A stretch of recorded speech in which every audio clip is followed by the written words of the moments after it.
এদিকে মুক্তিযুদ্ধের অঙ্গীকার বাস্তবায়নে দেশের মানুষের মধ্যে নতুন করে আকাঙ্ক্ষা তৈরি হয়েছে বলে মন্তব্য করেছেন গণ অধিকার পরিষদের সভাপতি নুরুল হক নূর। তিনি বলেছেন, এবার একটা পরিবর্তিত প্রেক্ষাপট আমাদের প্রত্যাশা থাকবে।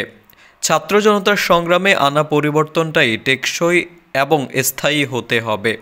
সোমবার সকালে বিজয় দিবস উপলক্ষে জাতীয় স্মৃতিসৌধে বীর শহীদদের শ্রদ্ধা নিবেদন শেষে তিনি একথা বলেন। নুরুল হক নূর বলেন, গত ১.৫ দশকে একটি ফ্যাসিবাদী সরকার ছিল। বিরোধী দল করার কারণে স্মৃতিসৌধে শ্রদ্ধা নিবেদন করতে গিয়ে হয়রানির শিকার হতে হয়েছে। আজকে বিভিন্ন দলের নেতারা শ্রদ্ধা নিবেদন করতে পারছেন। তিনি বলেন, গত ৫৩ বছরে মুক্তিযুদ্ধের আকাঙ্ক্ষা, সাম্য, মানবিক মর্যাদা, সামাজিক ন্যায় বিচার নিশ্চিত হয়নি।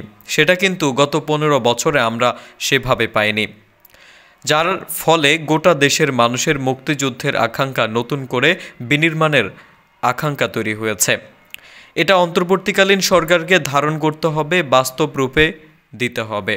বিশেষ করে ছাত্র জনতা, তরুণরা যেভাবে এই ফ্যাসিস্ট শক্তিকে রুখে দিয়েছে, মুক্তিযুদ্ধের অঙ্গীকারকে বাস্তবায়ন করার জন্য আগামীতে তারা কাজ করবে, আমরা এই প্রত্যাশা করি। নূর বলেন, আপনারা জানেন যে নির্বাচন এবং সংস্কার নিয়ে বিভিন্ন দলের মতামত আছে, কিন্তু আমার মনে হয় যে আমরা যদি আজকের এই দিনে মুক্তিযোদ্ধাদের স্মরণ করি, এদেশের কৃষক, শ্রমিক, সাধারণ মানুষ কেন জীবন দিয়েছে, তারা একটি বৈষম্যহীন, গণতান্ত্রিক, একটা ইনক্লুসিভ সমাজ চেয়েছে। রাজনৈতিক দলগুলো কিন্তু বিভিন্ন সময়ে এটি আসলে বাস্তবায়ন করেননি নানা কারণে।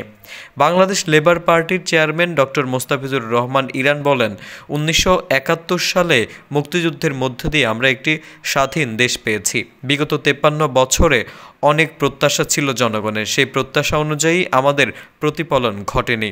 তিনি বলেন, আমরা দেখেছি যারাই ক্ষমতায় গিয়েছে তারাই ক্ষমতায় গিয়ে লুটপাট সহ জনগণের সম্পদ আত্মসাৎ করেছে।